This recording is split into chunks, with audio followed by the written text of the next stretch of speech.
Good evening. I would like to call this meeting of the Berlin-Boylston Regional School Committee to order. Just a reminder that this meeting is being recorded. Your image and or voice may be broadcast. Please stand for the Pledge of Allegiance. I pledge allegiance to the flag of the United States of America and to the republic for which it stands, one nation, under God, indivisible, with liberty and justice for all. Can we stand for one moment? I'd like to do a moment of silence, honoring the shootings that happened last week.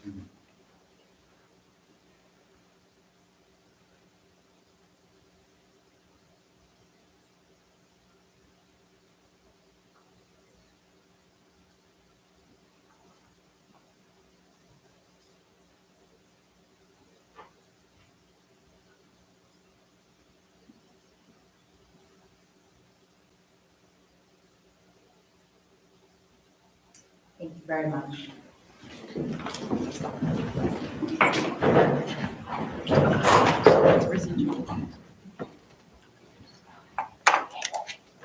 All right, we're going to do public comment. So one thing I wanted to say before we start public comment, because it looks like there are many people here to make comment tonight. So public comment must be on something. If you're going to stand up and speak, it must be related to something that's on the agenda. There is a time limit of 3 minutes. And I believe that is it. So what I'm going to try to do moving forward is I'm going to try to keep these meetings a little bit more in order. And the goal is to keep them a little bit more reasonably timed, because we tend to go on and on and on, and I think we need to stay on track. So we're going to start with public comment. The other thing is, if you would like to speak tonight, I hate to do the raise hand thing, but it really needs to go through the chair. I don't want the back and forth. I don't want to be out of order. I want everything to be in order. We do have a hard stop at 6 o'clock. I brought a timer because we have an executive session that we have to start at 6 p.m. All right, so without further ado, public comment. If you would like to speak to just raise your hand. And you can just go in order down this way, so we'll start with that. And when you stand, make sure you state your name and where you live. I live in Berlin. I went to yesterday's policy subcommittee meeting to listen to the discussion of policy ILD. I understand and appreciate what Mr. Vienna said in regards to the role of the school committee making broad policies to oversee the entire district, and they should not be overly specific, and that it is the role of the individual schools to see how they can accomplish their own goals within the parameters that the school committee has set for the policy. I don't disagree with this, but I think it's very clear that this policy would mainly cover activities that is almost exclusively happening at Tohoto. So it warrants a little more care in making sure it's workable specifically for Tohoto. I imagine that the policies evolve and get edited if a member of the school brings to the attention of the school committee that a current policy has become impossible or difficult to follow or implement, or has become obsolete, so that appropriate adjustments can be made to it. In this case, the policy has not been implemented and voted on, and the committee has an opportunity to seek the feedback of very real concerns being expressed by at least 4 members of the Tohoto faculty. The concerns are multi-layered. It has been noted that not only does this policy interfere with the state-required civics project, but could be violating student civil rights. Yesterday, Mr. Gannon suggested forming a working group to come up with acceptable language after the policy vote today with the amended language.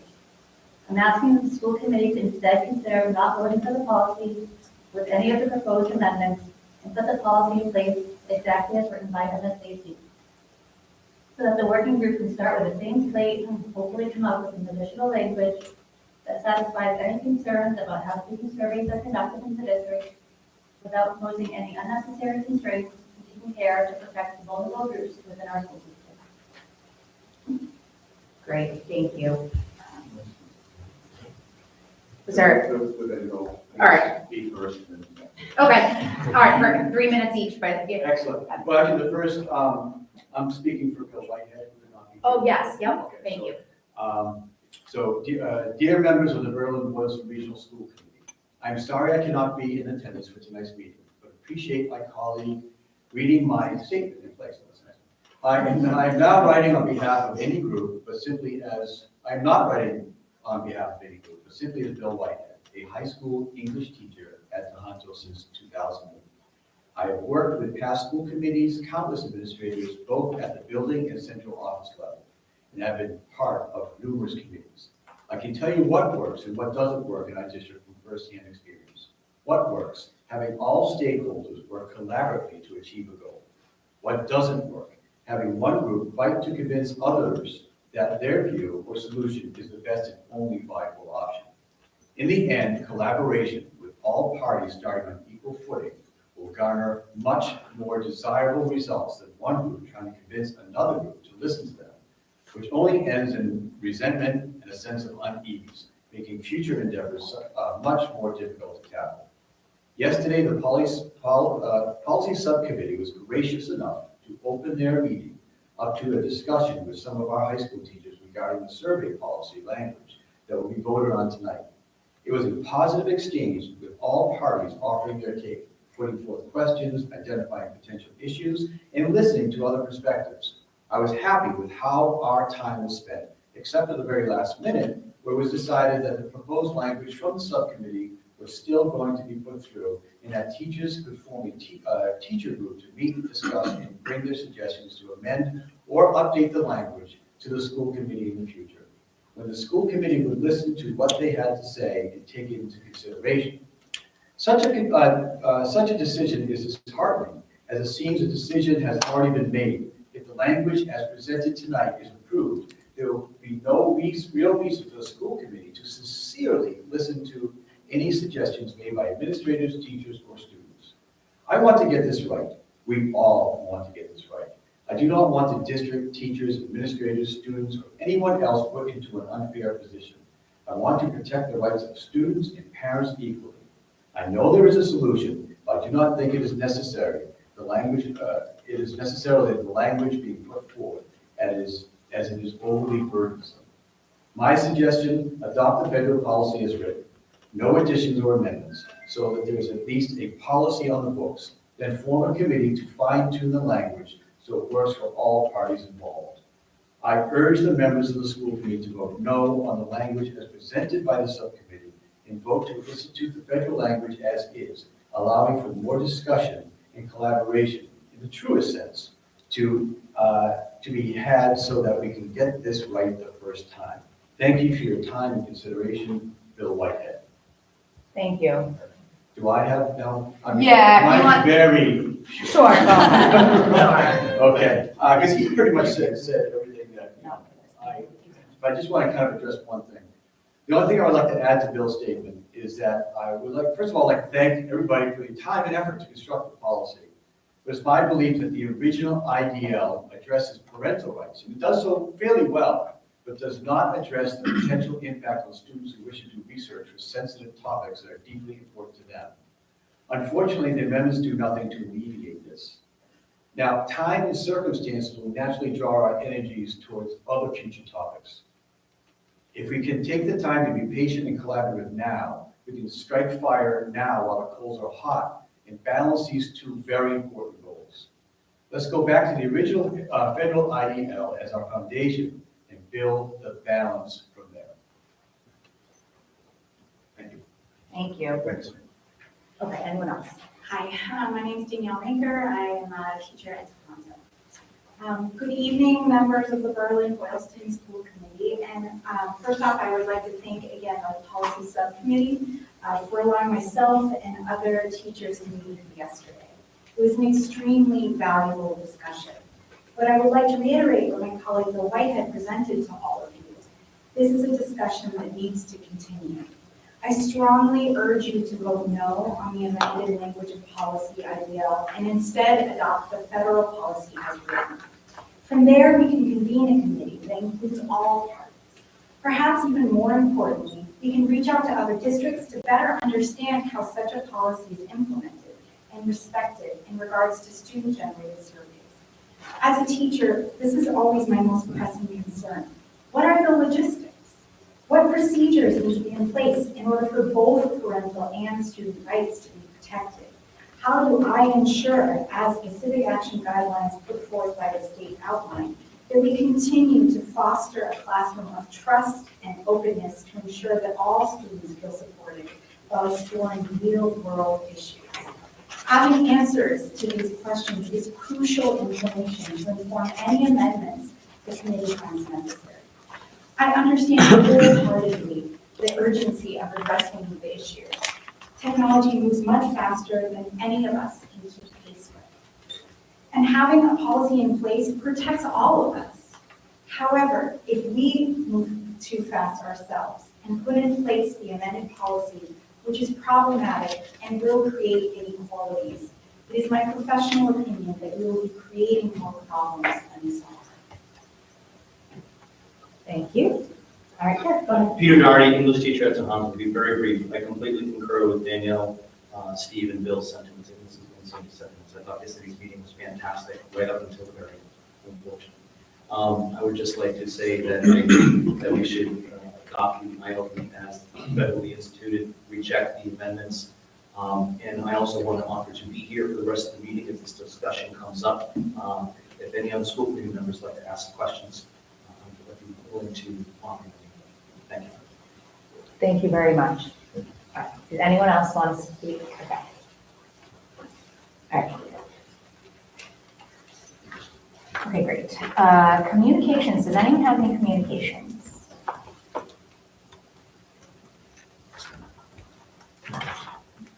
We did receive an email from a parent today regarding ILD. Oh, yes, And basically, the parent said that the feeling was that surveys in general, regardless, should be, we should ask the parents for permission. And the reasoning was that a survey is a research study, and that generally accepted guidelines for human subjects in research studies require informed consent of the human subject, and those that are under 18 cannot give their consent. So the suggestion was to make it equitable across and send all surveys for approval. I also reached out to Tracy Novak from MASC about this policy, and I got some feedback, so I can say it now or during the discussion. Sure, go ahead. Why don't you do that? So I had sent her the edited version, and so she had some concerns that it put the district in a dangerous position because it singles out a single population who's in a vulnerable population. And so, you know, it seems we have discriminatory intent for a legally protected class. And she thought it was reactionary to a single incident and that it needed to be handled carefully. Okay, thank you. Okay, any more communication?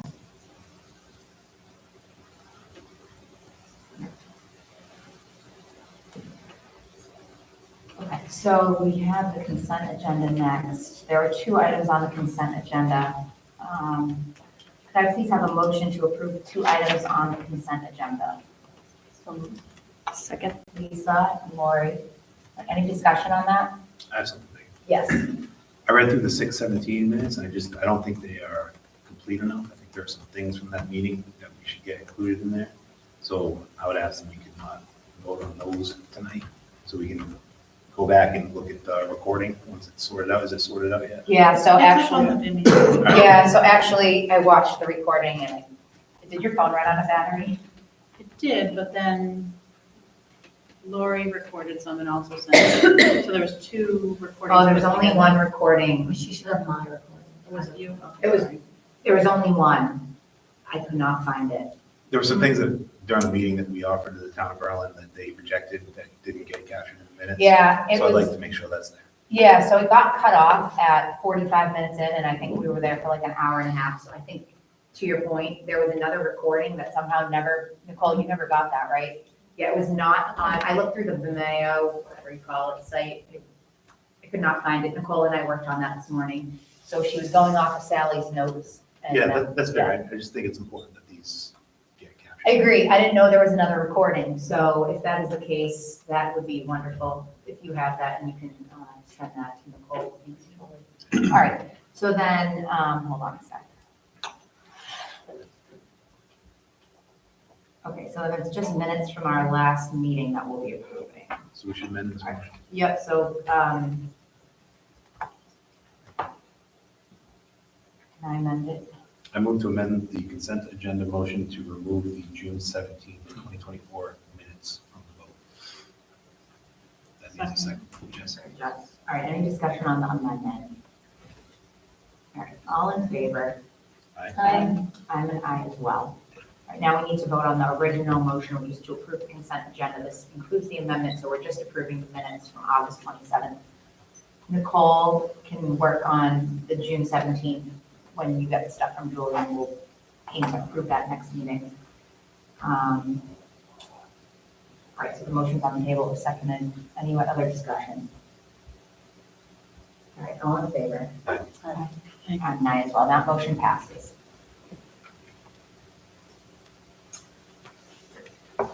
Okay, so we'll go through a few reports tonight. So we have, Mr. Canham is going to give a superintendent's report. We have our interim director of finance here, Mr. Daniel Dede, who has been working around the clock for us to try to get everything cleaned up. And it's greatly appreciated, so thank you. So we're going to do that first. And then what we're going to do is we have an individual here who was interviewed last week. Yes. Last Yeah, week that's- by an interview subcommittee. I was not on the committee, but we had members from both select boards, right? We had members from the community. We had 2 school committee members. I think we had the principals were there. And we had our curriculum director as well as our director of people personnel. Yep, so we had a huge committee of people that sat down. There were 2 candidates that came in and interviewed. And the committee decided to move forward with one candidate who we will be voting on tonight. That's And if you would like, you could introduce yourself, Erin. Sure, Yeah. absolutely. You want to go with there now? Yeah, Yes. Erin, would you like to stand up and introduce yourself to the committee? And then, yeah. Hi, Aaron Osborne. I'm, I guess, the candidate for Director of Finance and Operations. Born and raised in Massachusetts, lived in California for 10 years.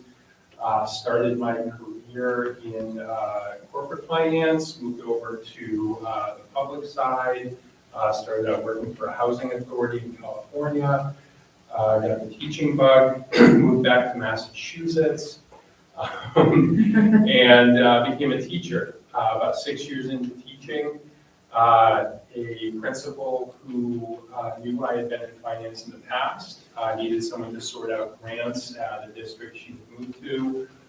She called me, similar to the way Alice called me, and asked me to consider coming there. I went there. I bounced around a little bit. I did a short stint as superintendent at Hampshire Regional Schools. And am now the director of finance operations, or the assistant superintendent of finance operations and human resources at Hampton Wilbraham Regional Schools, a little bit to the east. That's great. That's great. Thank you so much. So in full disclosure, so I hired Aaron as my director of finance and operations and human resources in Hampton Wilbraham. So we worked together. And we had some financial concerns when we moved to that district, and Karen was great in helping us sort out that, and certainly successful with the school district as well now too with the finance and operations there. So we'd be very fortunate to have him move into our district and do this work as well. That's great. Yeah, thank you so much. So the way this works is technically the superintendent makes the job offer, and the school committee, we kind of are just approving your offer for employment to Aaron. Sure. So since we're kind of right here, I don't know if we'd like to, if anyone wants to say anything about this, or if we want to just, I'd move to take a vote unless there's any discussion. Get that business item out of the way. All right, great. Okay, so could I please have a motion to approve the hiring of Aaron Osborne as our new Director of Finance and Operations? Second. Julie. Are there any discussion? All in favor? Aye. I'm an aye as well. Welcome to the ERSC.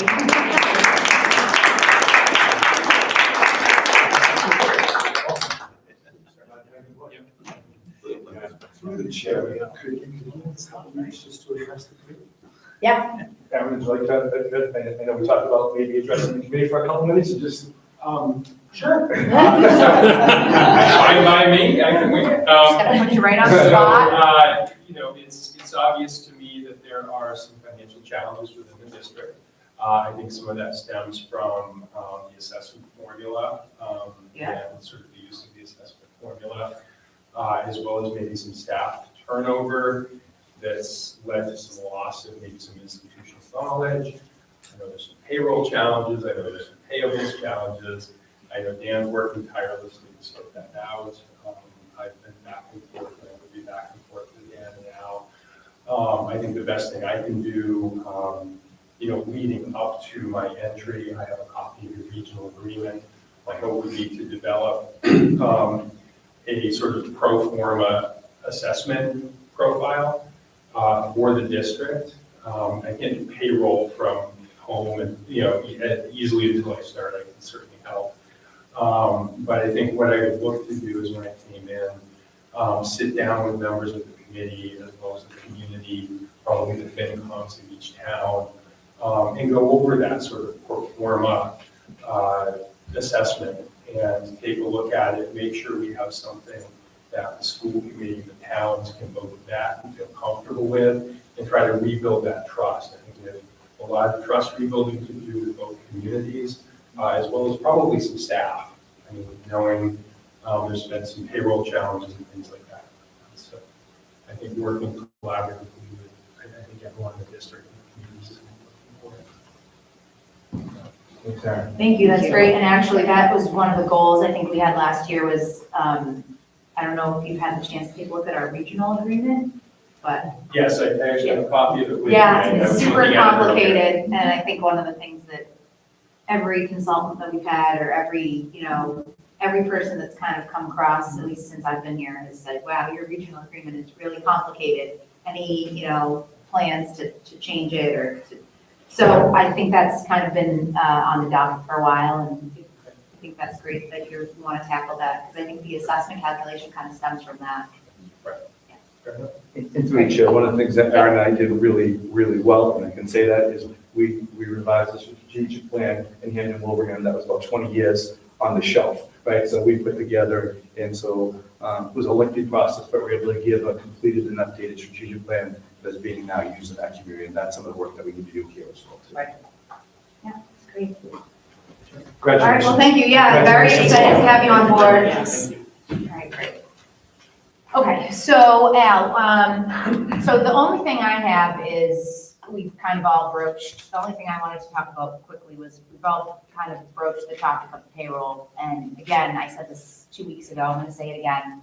Please be patient. If you are an employee of the district and you still have an issue with your paycheck, please come see one of these fine men tomorrow, ASAP. Don't sit on it. Don't assume that, we know or people know.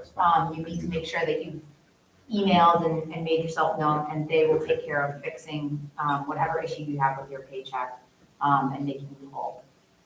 All right. Okay, Al, if you want to. So I'm going for my report, the majority, I want to talk to you about sort of what Megan just said. So this is, Dan and I have a running joke, right? Day 11 for me, day 4, 5 for Dan, so we're really still learning the district and learning the process. But I want to start out by really addressing the elephant in the room, which is such an old expression, but I apologize for that, but it's the payroll issue that Megan spoke about. So as I'm sure you're aware, and I certainly have done my best to keep Megan and the school committee informed, that there has been some major payroll issues and some mistakes that have taken place. I want to publicly acknowledge and let both our town communities know that it was nothing more and truly was human error. It really was human error. I know I've been approached and questioned by many people about their ideas and why they believe this has taken place. It truly has nothing to do with school committee, it has nothing to do with any other theories or practices. It truly was human error, and it's the lack of training and the professional development that needed to take place. And I truly, the work that Sally does at professional learning is not only just as an educator, but we need to do it in all areas, right? So one of the things that we lacked is that training that the individual should have. I've always acknowledged the importance of that training and professional development.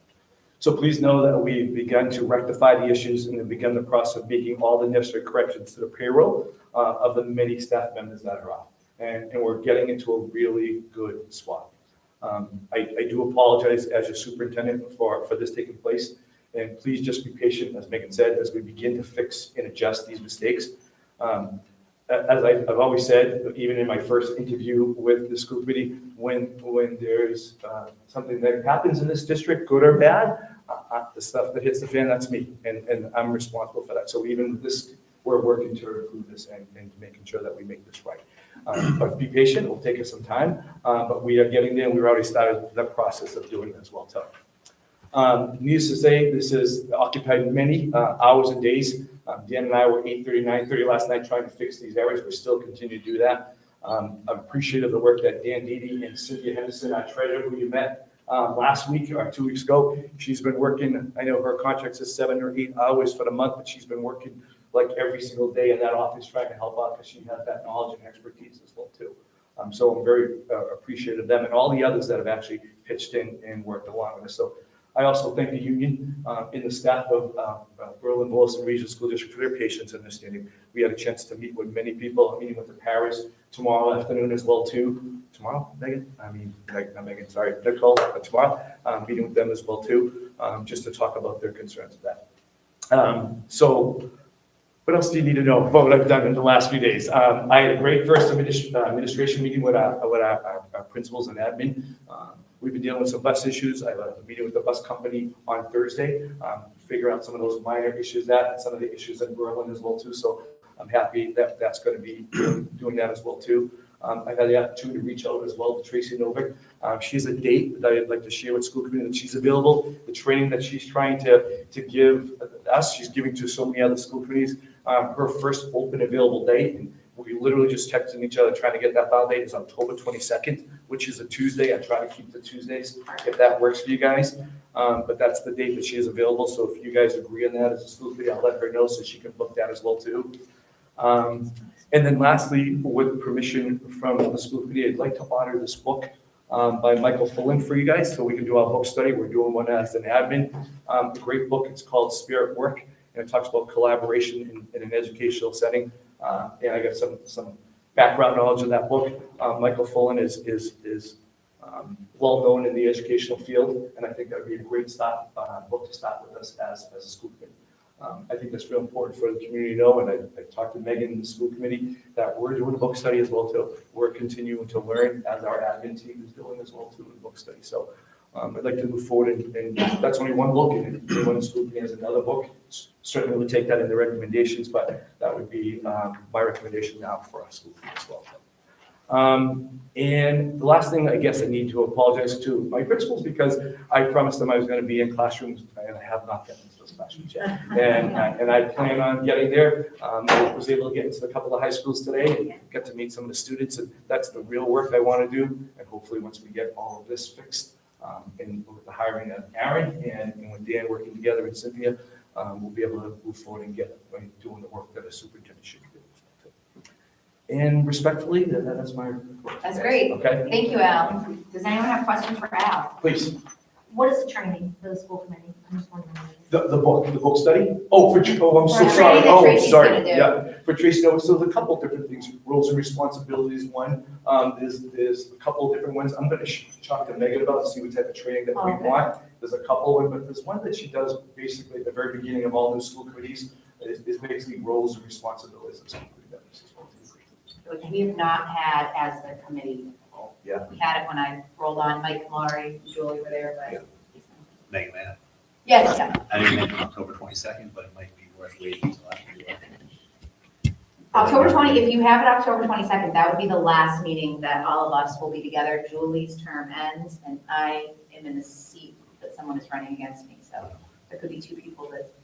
So the only thing I do Do that October won't include everyone. You could do it in the November meeting, only if she's available, right? if she's available. So the only thing I can say through the chair is, Mike, one of the things that happens on the October 22nd, it's an open meeting so that everyone can invite in. So people that are running for school committee, and anyone that, it's important for all of us to know that. That's true. So just the only, I'm not sure what her bookings out. That's the first one I could get right now is that 22nd day. Yes. It's a great point to make, you know. All right, so we'll talk about that. We have that on the calendar as our ads needs meeting. We Okay. also do November 26th. So look, we can talk Yeah, about that. absolutely. Al and I haven't really even had No, an I- opportunity yeah. to catch up on stuff, so. All right, great. Thank Thank you. Anything else? All right, we're gonna move on to Dan. Thank you so much, Dan. Thank you, Madam Chair. I'm standing before you in front of my imaginary podium here, so I'm going to improvise for a little bit. So just by way of quick introduction, I believe I've met most of the committee members and mostly on the table here. But for those I haven't met, Dean Didi, your interim school business administrator. So who is Dean Didi, your interim school business administrator? So in 30 seconds or less. A retired school business official. I spent 40 some, we'll ease on some, in public education. For the first 25 years, I've worked with two educational collaboratives, the Echo Collaborative in Boston and the Greater Collaborative in Lawrence, Greater Lawrence Education Collaborative in Lawrence. Probably sometime in the early 80s, Dr. Phil DiMattia, one day when I was at the Gainesville School at Waltham, said to me, Dan, someday I see you as a school business official. I don't know where, but I see that. And he was prophetic. He was prophetic.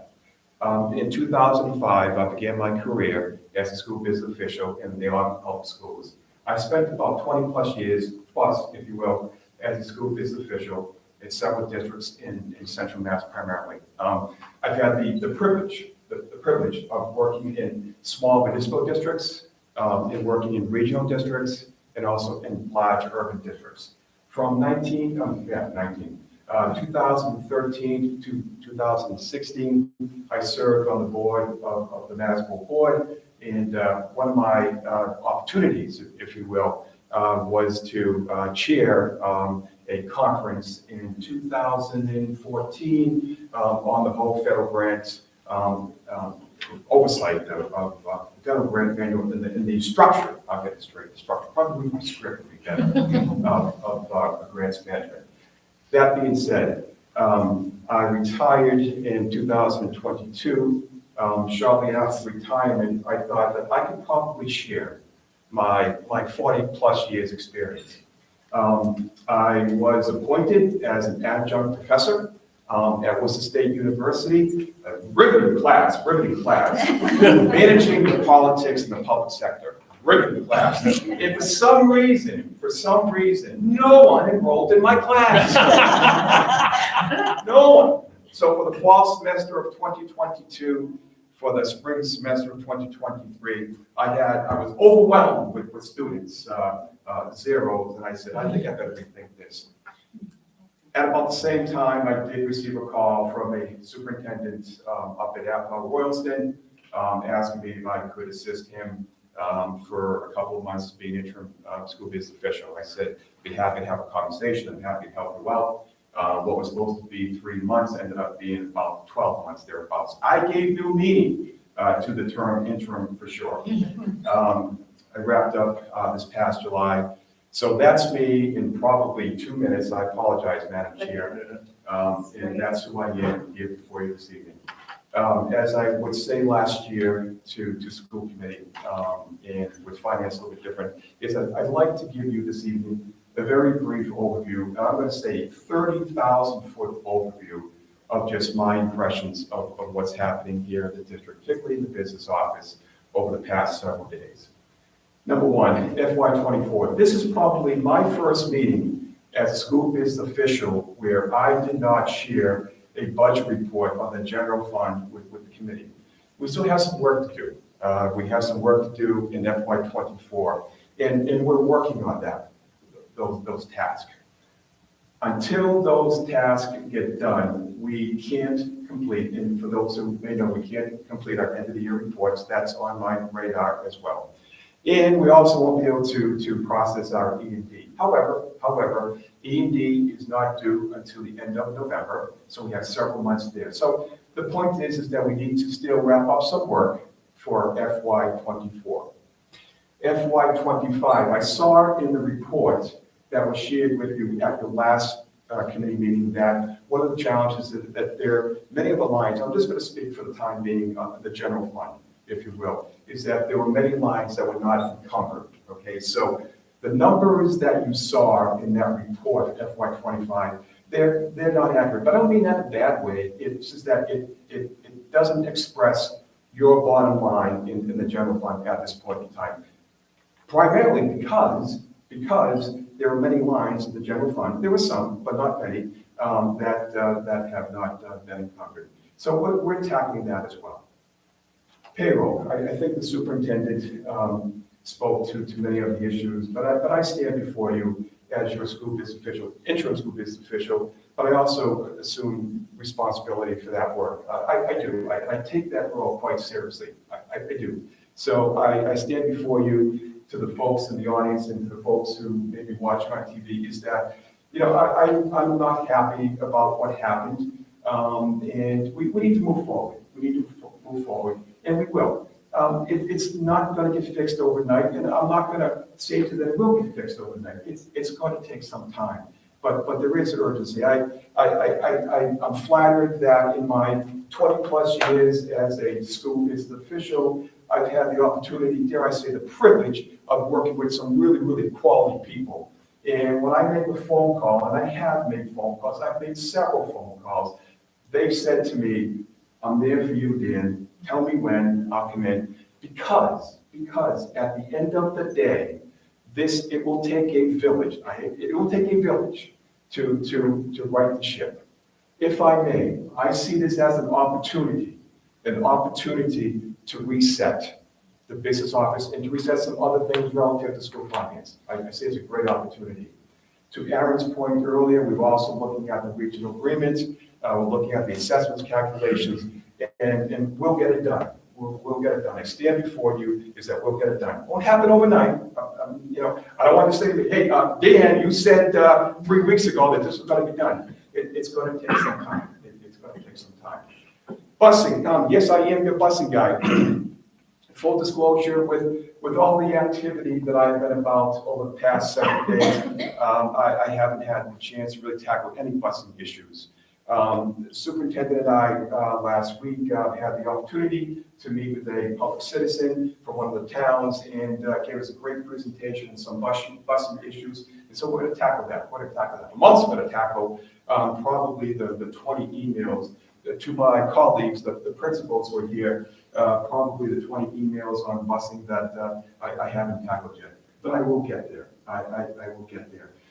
Again, I mentioned we'll be working on the end of the year report. As the committee knows, that's typically due to September 30 or October 1. We might be a couple of days late, but we have a game plan to get it done. It's going to get done.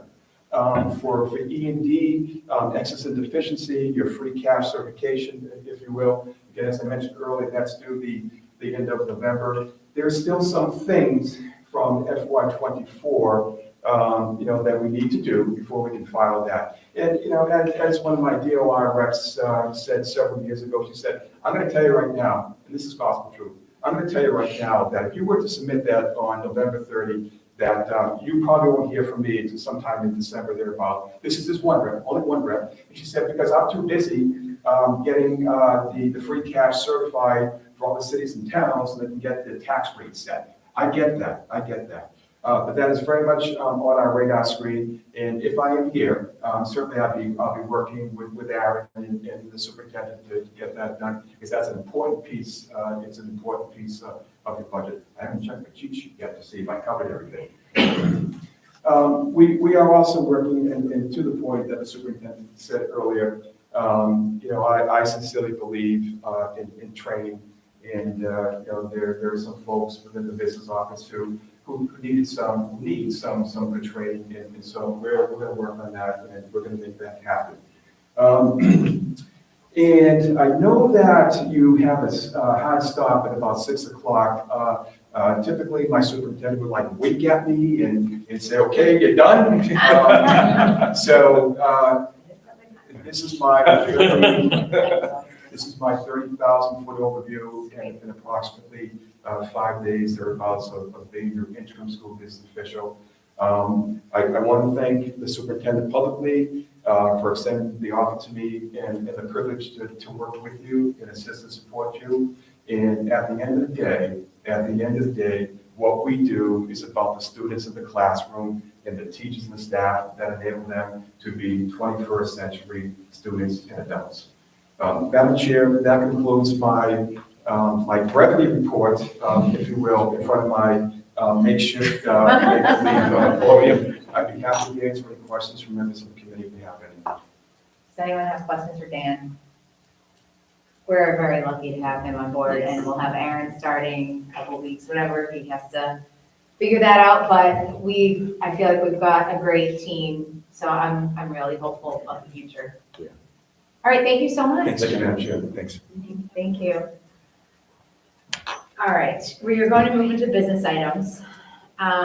So we already voted on the Director of Finance and Operations. We're gonna skip over ILD because we're gonna vote on the last two things, and then we'll do ILD last.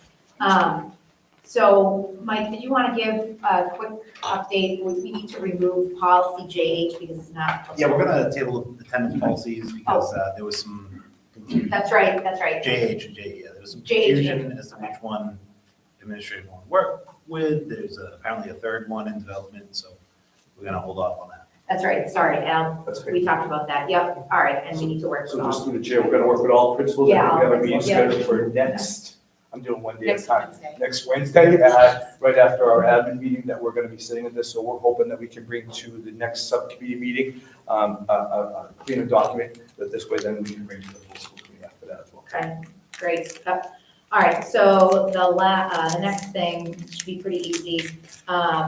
A resident from Boylston, Dan, did you want to speak to this? Donated a lawnmower, Boylston Elementary School. So a gentleman by the name of Serge for Osiris, Yeah, reached out to Ryan, asked him if the school would like a mower. I looked into the mower, excellent mower, dual deck, 34-inch, water behind, zero turn. The school, I would benefit from it, definitely. So it's valued at $15.99, and the cost is all right, so he just gave it straight up to the school. straight up to school, yeah. All right, that's great. Donation. So thank you, whoever you are, Serge, that is amazing. So could I please have a motion to approve the donation of the Arians WAW 34 walk-behind zero-turn lawnmower to Boylston Elementary School? All right, Lisa? Jess, is there any discussion on that? Thank you. Megan, just through the chair. Oh, yeah. Can you Just send a thank you card Just to gonna send it through him. the chair. We absolutely do. I think, Cindy, I don't know, We can do that. yeah, that's a great idea. Yep, perfect, awesome. Thank you. All right. Anything else? Great idea. Thank you. All in favor? Aye. All right, I'm nine as well, that motion passes. Thank you so much again, that's amazing. It really is. All right, so now we have ILD, we have 17 minutes to discuss it, this is great. So I'm gonna set the timer for 20 minutes. So I'm gonna allow discussion on the topic, so we have this policy. I'm gonna ask for a motion, it needs to be seconded, and then we'll do the discussion in there, okay?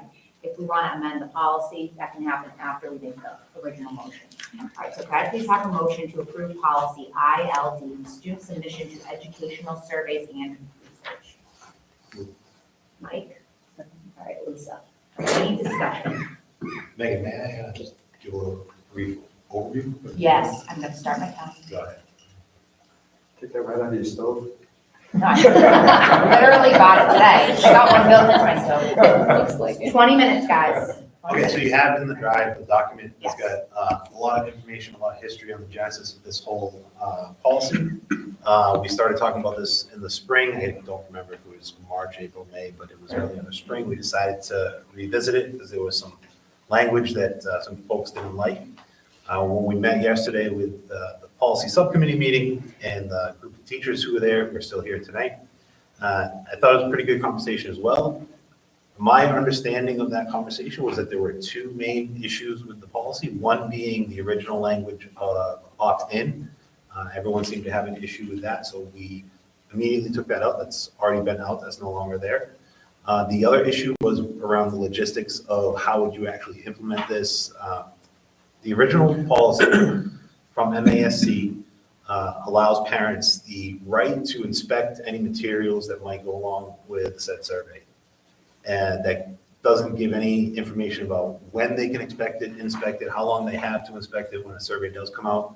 So we made a change to that language to say they will be sent the materials when the request for permission goes out. How exactly it was worded in there. So that seemed to be a bit of an issue as well. I don't really have strong feelings either way. The reason we put that part in there is felt it might just make it easier. That if you're sending it out for a permission anyway, why not just send all the materials, the survey questions at one time? If you're sending a survey to 500 students and every parent has the right to look at that material, maybe a parent calls in and says, well, I can't give my permission until, I come in next Tuesday. And then another parent says, well, I don't have time to come in and look at it until Thursday or Friday or 2 weeks from now, whatever the case may be. So it seems like that would delay it. And one of the issues in the civics course was timing. How long, you've got a limited amount of time to complete these, and that would just delay things. So if we want to go back to the original language on that, I don't think that would be an issue. It just seems like it would be easier to send it all at once. As far as any other changes that we made, they're in there for you. There's a detailed explanation and reasoning as to why specific changes were made. And if anybody has any questions on them from the committee, Lori and I are happy to discuss it. There's one other thing. So in that packet of information too, I took a look around at other districts to see what they might do for this policy. I put two in there, one from Lexington Public Schools and one from Wellesley Public Schools, just showing their versions of the policy. There was some discussion both yesterday during the meeting and then some people reached out afterwards suggesting maybe to get around all this, just make it easier. We just sort of copy what Lexington has over on their website. So if we want to make an amendment to do that tonight too, that might be something we could discuss. So that's that. Chair, can I just add something to that Yes, too? yep. I'm not sure if people are, and I don't mean to speak for Sally, but she's done some good work, and I'm not sure if people are aware that she surveyed other school districts in asking how they handle situations like this. And again, I don't want to speak for you, Sally. Do you mind if we chair, she just gives Go us a ahead, little Sally, heads up? yeah, I didn't know. I reached out to some people in 2 different job elections that I belong to. It was a big list, I only heard back from about 12 people, but in all their districts, they have an opt-out. Which was interesting to see that. And when I reached out to my colleagues, and that was just by phone calls over these last couple of days after we had our meeting, the majority of them are using the verbiage that Lexington Public School uses, which is an opt-out version as well too. And I think, is that part of the? Yeah, so the current, if I may, the current version out there, it is essentially an opt-out. We can't write a policy to get around any legal issues or any laws. So where it says, I believe the language is requires prior written parent consent in the case of minors when asking them certain things. So that's, call it opt-out, call it opt-in, I don't know what you want to call it, but it is required. It's not something that we can actually policy ourselves out of. But that's that. Yeah, Jess. Yeah, so I actually reached out to Lexington Public Schools last night via email and again today for the phone. And so I did get a reply back from Dr. Maureen Kavanaugh, who's the Director of Data and Strategy from the Lexington Public Schools. And so that ILD policy is generally conducted for external organizations, and I'm happy to send this to the committee. She just sent it to me right before I didn't see it till like literally right now. And so they actually have a different process for research partnership within the Lexington Public Schools, and she sent me the link for that. So kind of, to address Adam Wilbur's email where he said there's a process where a board approves it, ethics board approves the survey. They actually have a similar process for internal surveys. So that might be interesting to look at, but I think adopting the verbiage of the ILD from Lexington Public Schools in their district, it is actually for external surveys, not internal surveys.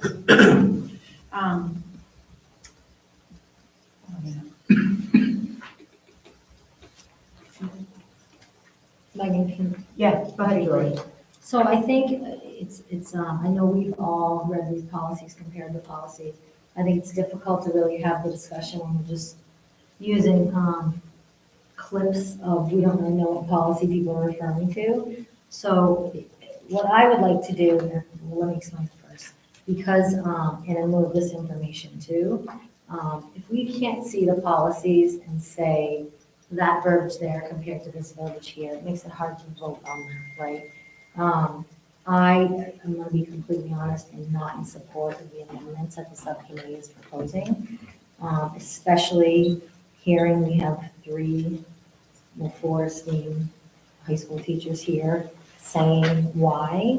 And if I can just summarize that, Bill Whitehead said he knows it's somewhere in between. He's not sure the amended language put forth is the answer.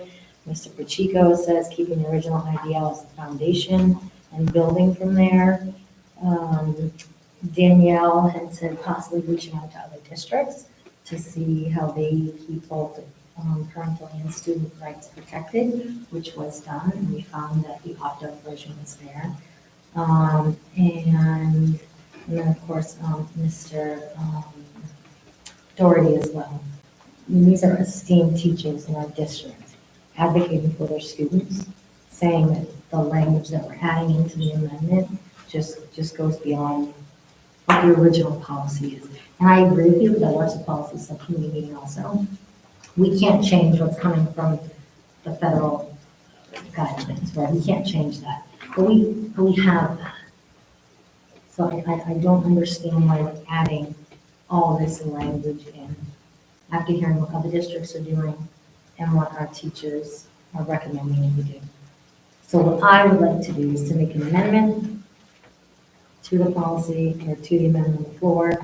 I'd like to make a motion for an amendment to the main motion, which is stated, and strike the edits by the subcommittee and replace with the original words of MASC policy updated in 2023. And perhaps then do what's being suggested, find that we collaborate with the teachers and those support in the district.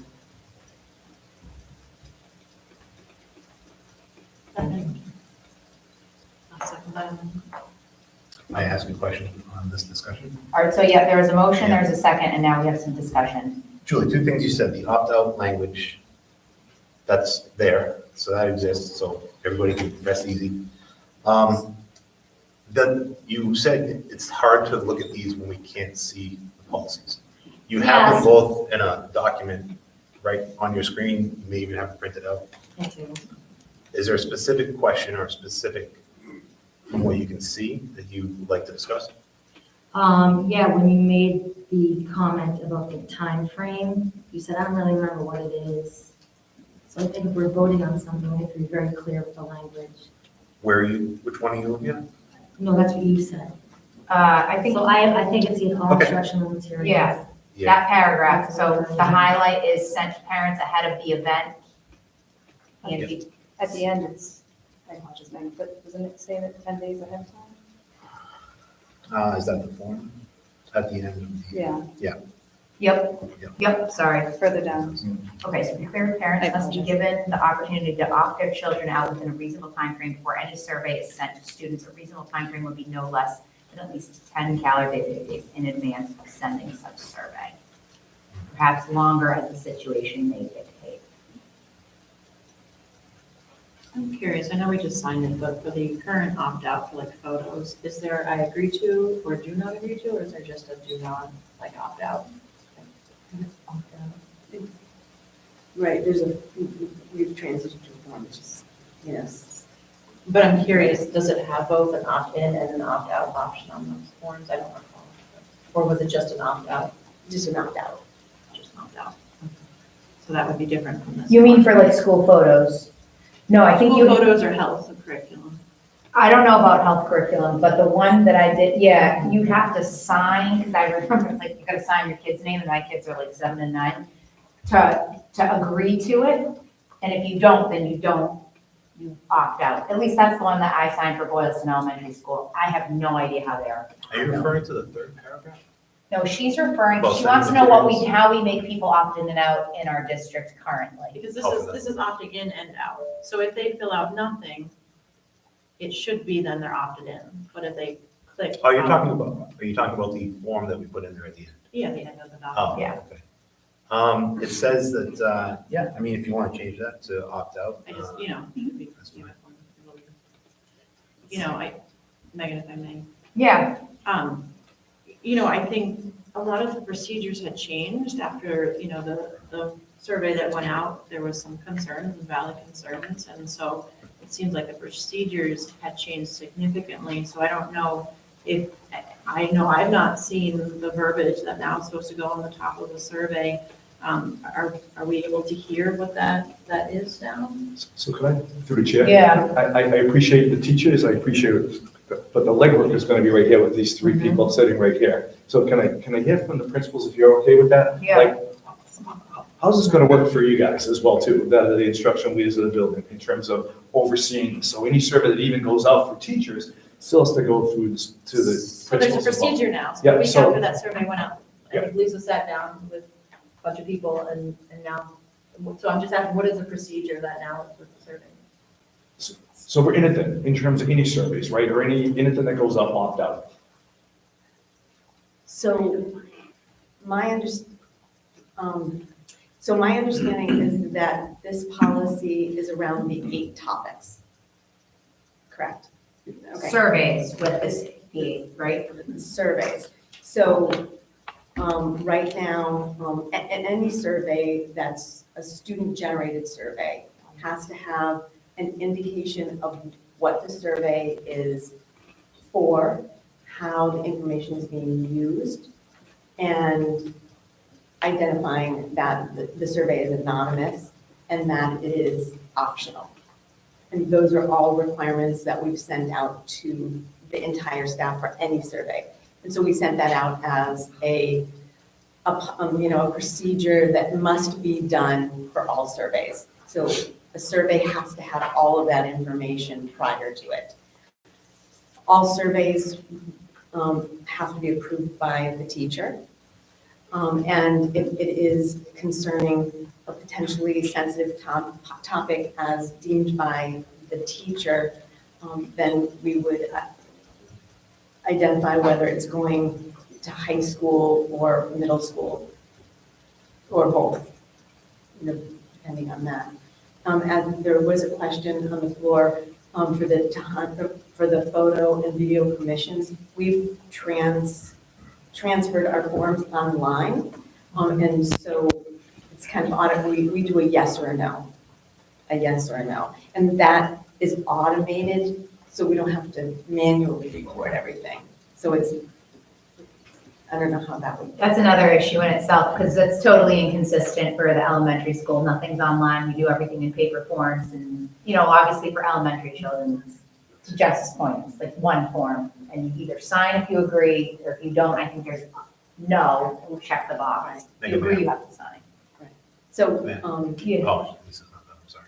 oh, does anybody have any questions about the procedure? Have I missed anything that I sent out? Mike has a question. I think the thing to remember here in this particular case is, it is the 8 items that you mentioned. The right, maybe this is a lesson for civics class, I don't know. But people have rights, students have rights. This talks about a student's right.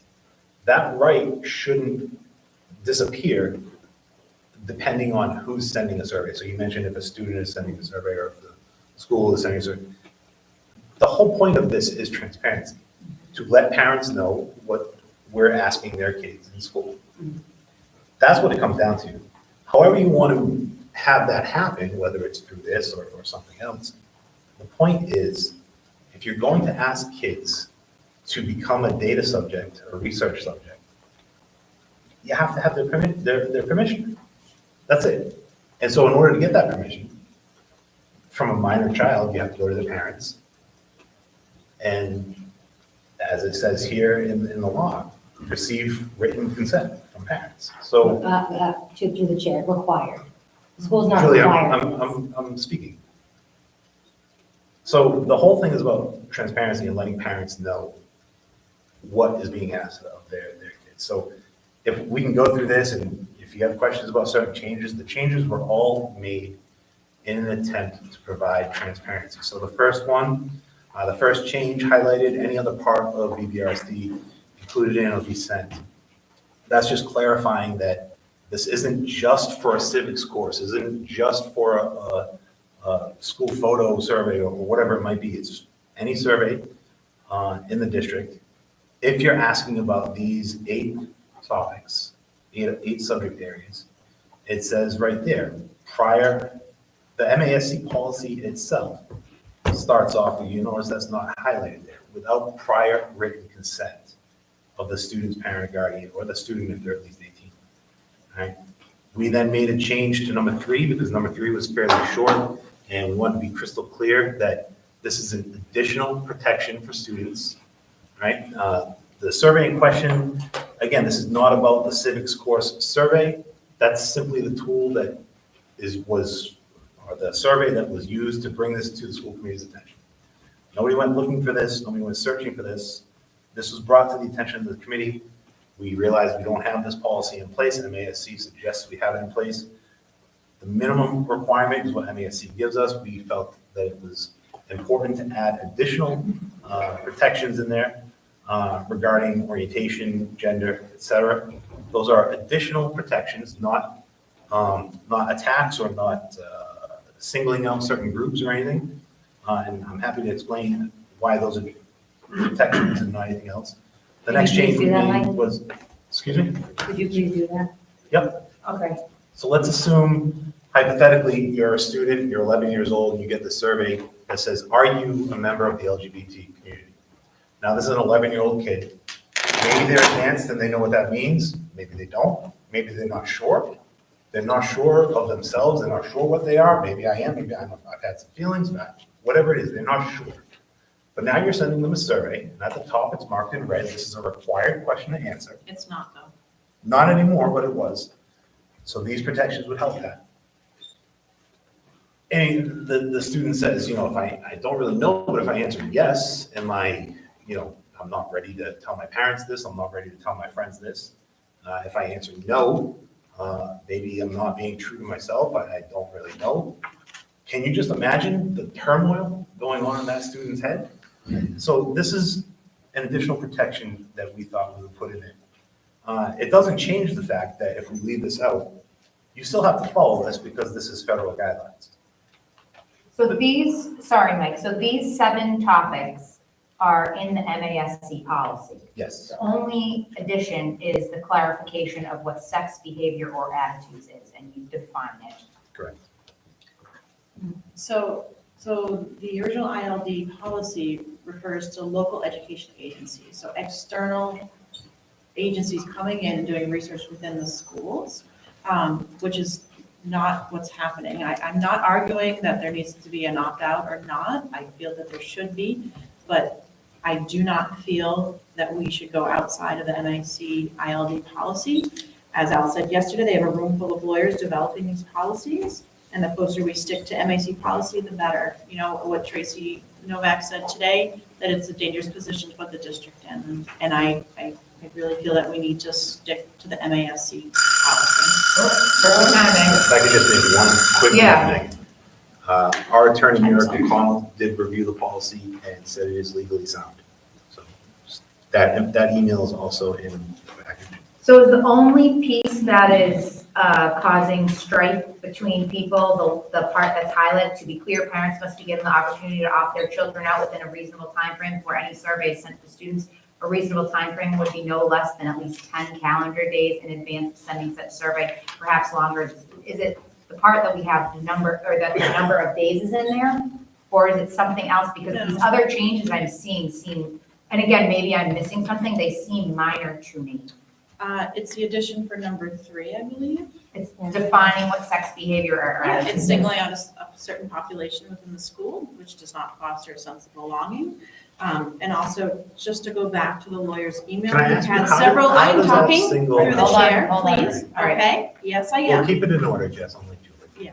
So the lawyer's email also went on to say there were several logistical concerns with the policy. And so I think, yes, he said legally you might be okay, but he said there's several logistical concerns. I can't find his email, but it's in there, and there were several concerns that he had. Yeah, if I may address the logistical concerns, that was the language change for requiring parents to review material at any time. So the question was can they come in at 8 o'clock at night? Someone has to be here to show them. We did change that, and we could change that again. I am with Megan very confused as to why defining what sex attitudes or behaviors are is singling out a particular group in this context. I think that it seems to add protections to students who might not want to give that information out. So Megan, through the chair, being respectful of the Yeah. time that you've given. So if school committee agrees and you agree as the chair, it seems like there's still a conversation needs to be taking place with this. So Mike, as the chair of the policy, maybe we could push it back into policy again. I think it needs to have, and I know that I'm coming late to the game with this, right? So, but maybe we need to go back to policy again. And it seems like we're not ready to bring it in front of the full school committee and have a vote on it yet, because I think there's still some conversations that need to take place with this as well, too. Well, we have a motion on the table for the amendment, so we should probably vote on that. Oh, wait, what was the amendment? So, sorry, Just Nicole, strike the edits. oh, Nicole, could you read, did you, nope? Okay. The It was to amend it, strike it was the to amend it edits. to be just the MASC policy, Yeah, correct, just Julie? to strike the edits, correct. So just strike all edits. Yeah, and to adopt the MASC policy. Because currently we do not have ILD in place. That's correct. And, okay.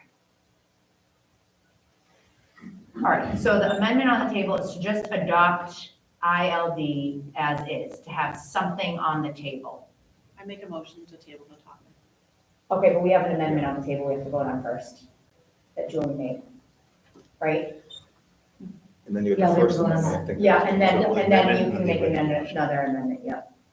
All right, so the motion on the table is to adopt the MASC policy without any of the edits put forth by the policy subcommittee. There was a second, right? Yeah. All right, so is there discussion on that, or do we want to vote We on just had a that? discussion. What, yeah, we just had, all right, you guys ready to vote on that amendment? All right, all in favor of adopting the MASC policy ILD as is without any of the edits? Aye. All right, any opposed? Nay. All right, I'm a nay as well. All right, so now we're at the regular, this policy that we have on the table that has come forth with the edits. Okay, So I now make a motion to table the topic as suggested. We got had Sally's input. okay. I don't think you can make a motion on top of a motion, correct? We gotta clear up the first motion, I believe. Yep, That's what we gotta and do then you first. can make a motion. Okay, so Mike, what did you want to clarify? I just lost my train of thought, but the clarification is, regardless of what vote we take, we left the meeting yesterday, Al, when everyone was still in the room, we would revisit this. But this, like Megan said, is not currently in there. So I would move that we vote on the original motion. But, I'm sorry. But you're not, and I watched that meeting, you want to get together a team of thinkers, right? Is that the idea with that? It's called a working group. I love it, working group, right. But the working group is not the MASC policy. You're not working on that policy. You're working on the policy that the subcommittee voted. No. And maybe this committee would vote. In essence, right? Isn't that, No, aren't we that would be voting on the edited? We're voting on the edits, but I think my understanding of this working group is that they would make proposed changes to the entire school committee, or would it go back to the policy subcommittee? So I guess. That's what you're trying to say, right, Julie? We're voting on the amended MASC policy. That's the current motion. Correct, okay. What I Okay, was got trying that. to clarify was that No, regardless of no, what we no, vote I'm on. gonna finish my train of thought, thank you, Yeah. Michael Tubman. So if we are voting on that, then what is the point to having this working group? Well, If the- Julie, if the- Lee, wait, please, that's what I was finish trying to speaking, clarify. Michael. Okay, let her clarify. Please, if these folks here are saying, we want to do this, this is not the language, this is not the answer. They're all saying that. But yet, we could potentially be saying, we hear you, sort of. We're still gonna put this policy forward. That's not what they're, So through They're the chair, advising. if I can just add one piece to a working group, I respect the gentlemen and ladies that are sitting behind you and giving us information, and I'm new to this whole thing, but that's one sliver I'm hearing right now. We have a lot of staff, a lot of administrators, a lot of my people, my directors, again, that need input from this long term. So I appreciate the sliver I'm getting of information here, but I want to know how this is going to impact the elementary as well too. I just need to get a perspective of everybody, So that's what a working group does. Let's bring some people together. So why don't we start then with the foundation that MASC designates as the foundation? Why are we creating a foundation? What are you saying, Al? Do you want us to not vote on this policy tonight and I'm say sure- we're gonna vote on it on October 8th? Yeah. Is that what you? I'm trying is to that what catch you're up. I think. advising? I'm trying to catch up with everything's going on. I think we need to have some policy in place. We Right. have nothing right now. We have Right. nothing. And I think this is going to hold up the work that teachers want to do, what you're saying. But I think there's a lot of conversation that still needs to take place. And I want to get some other stakeholders involved, which is what we should be doing. And only because these people came, which is great, but there's a lot of other people that I need to get input from. And so that's what I'm asking. Let's get some groups of people together and get some knowledge. So whatever you guys as a school committee want to do in terms of whether you table it for the time being, or you vote on what's happening, or either in place right now, or the amendments that take place, that's your work as a school committee. Our work is to bring it, look at it, and bring it back to you guys. No different than the attendance policy that we talked about today. We should be coming to you with a clean policy that we're bringing in place and saying, this is what works for us, and then have you guys vote on it. I think what's happening, it's the opposite. We're voting on it up here and then trying to get it down here to the teachers and the administrators. It should be the other way. We should be working on stuff, bringing it to you guys as a school committee and saying, this is what works for us. We're the boots on the ground doing the work. And does this work for you guys as a school? So why don't we do it now? Isn't that what they're saying? I'm confused. Yeah, Isn't that what boots on the Megan, ground? it's, I think, it's 6:11, and I move the question. okay. That needs a second, please. He wants to go. He wants to vote. All right, we're gonna vote. Yeah. All right, so the motion on the table is to vote on this as is. And the only part I'm hung up on is the 10-day thing, which you said maybe we don't put 10 days, maybe we delete that last, a reasonable time frame will be no less than 10 days. And that gives, is that what you were saying before? You're indifferent on that? And what's a reasonable time? Well, that's what Al's, I'm, If you want to remove that, that's fine. I put 10 days because it's a 5-day, or 4.5 days, sometimes 4 days, 5-day school week. Giving time for a week vacation, if something comes around, that'll be 10 days. but that would make it easier, I think, for the staff to figure out what they need to do to send. If it's not just a survey that's going on, if it's something else, it might be more difficult to get the information to parents. That's the only. Can I get a point of parliamentary inquiry, please? Yes. Yeah, so I just clarifying Robert's rules. So a motion to lay an item on the table does take precedence over all other motions at the time that it is made. Okay, so you wanted to make a motion To to, lay the topic on the table. to. Table the topic. whatever Table the phrase topic. you can say. Yeah. Table the topic. Yeah, I'll second. Okay, all right. All right, do we want to vote on tabling the topic? All right, all in favor? Aye. This is the recommendation. Al, you think we should table the topic? I think I need to do some more work on this. So wherever you guys want to vote to But put if some we don't have policy. anything in place. Yeah, we have nothing in place right Something now. in place. We just don't send any surveys until. So there's a vote currently taking place. All right, opposed? Nay. So nay. Again, I'll move the question to vote. The original It question. needs a second, and then we can vote. Oh, so we're voting on this. The He wants to move to vote on the Yes. current policy as is. It is 6:14, we had a hard stop at 6. Yep. All right, he needs a second for his motion to move the vote. Okay, Lisa. All right, all in favor of keeping the policy with the current amendments? Aye.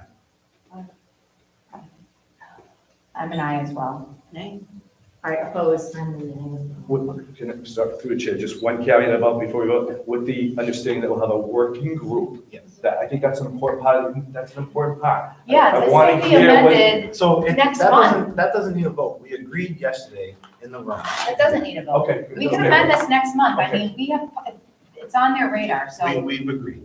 I- We have to have something in place. Yeah, School the year only started. language I think is kind of iffy is this stuff that's highlighted in yellow. Other than that, I don't see any issues with this. All the edits. No, she's talking about the 10 days. So, through the chair, I can sense the frustration from some people in the back. So let's get the working group together. Let's get the working group together so we can start this work and get it done. Okay. All right, so Lisa, sorry, did you want to say something? I just want clarification because as the student council moves forward, they will always put surveys out for like spirit days. This is only on the 8 topics. 7 topics, yes. 7 okay. No, I didn't, or is it all surveys or, It's the 8 Just topics that are 8 listed there. topics. I This is just all about the 8. okay, I just want to PPR. make, I just want to make sure because this is, No, you're not. No, you're looking at the. Okay, So to answer your Yep. question, other surveys that don't involve this topic can go up. thank you. So I'm curious, I mean, sometimes they have like LGBTQ ally days, do they have for Spirit Week? Would that not be affected? It appears as though that wouldn't be, it'll be part of the survey. I missed your question, Jessica. In the past, some of the Spirit Weeks have been LGBTQ ally days, and so that would be affected by this policy. But through a chair, only if there's a survey that goes along with that. You can still have those events, you can still have those days. Yeah. It's just only if you're surveying. it's just if you're surveying the students. That's it. That's the only, that's the part we gotta remember. That's not gonna stop any of that Listen, stuff. it doesn't say you can't do it. All it says is you have to talk to the parents first. Yeah. You can No, still it's send not. it. It's making much more, and it's making a certain population feel very It's unwelcome not- and unsafe, just It's like also October. making criminals feel unsafe and critical Okay, language. all right, could I have a motion to adjourn the meeting and move into executive session? Well, Mike? All right, Lisa. All right, all in favor? All right, I'm not as well. I'm moving to executive. All right, thank you.